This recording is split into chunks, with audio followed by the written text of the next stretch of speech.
Hello అండి. నమస్తే. Welcome back to my channel. ఈరోజు ఏమిటంటే మనము తిరుమలలో చిన్నపిల్లలకి దర్శనము ఎంత సులువుగా చేసుకోవచ్చో మనం ఈ వీడియోలో చూద్దామండి.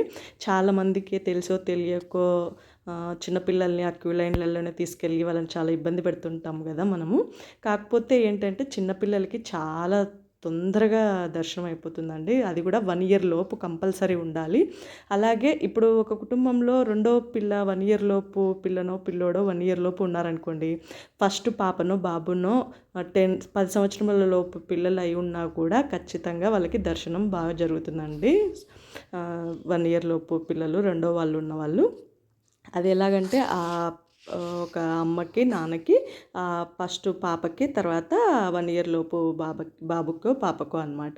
అది ఎలా అంటే ఇక్కడ మామూలుగా సుపదం అని ఉంటుంది కదండి తిరుమలలో. మనకి మాడవీధులలో లెఫ్ట్ సైడ్ నుంచి పోతే గిన పైన స్టెప్స్ వస్తాయన్నమాట. ఆ స్టెప్స్ నుంచి పోతే సుపదం అని వస్తుంది.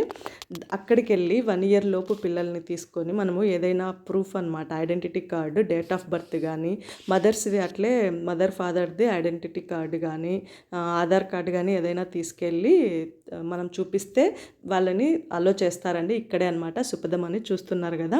ఇక్కడికి మనం తీసుకొని పోతే 1 ఇయర్ లోపు పిల్లల్ని ఈ దర్శనం అనేది చాలా ఈజీగా జరుగుతుందండి. మనం ఎటువంటి శ్రమ పడాల్సిన అవసరం లేదు.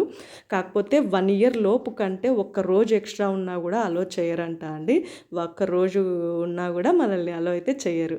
ఆ విధంగా అయితే మనము ఇక్కడ చిన్నపిల్లల్ని 1 ఇయర్ లోపు పిల్లల్ని అయితే చాలా దర్శనం ఈజీగా చేసుకోవచ్చు అనమాట. ఇది ఎవరైనా ఇట్లా 1 ఇయర్ లోపు వాళ్ళు తెలిసి తెలియక ఉంటే మాత్రం ఈ దర్శనం అనేది ఇక్కడ సుపదంకి వచ్చి అయితే చేసుకోండి దర్శనము. చిన్నపిల్లల్ని ఇబ్బంది పెట్టుకోకుండా క్యూ లైన్లలో. చాలామందికి తెలిసే ఉండదన్నమాట.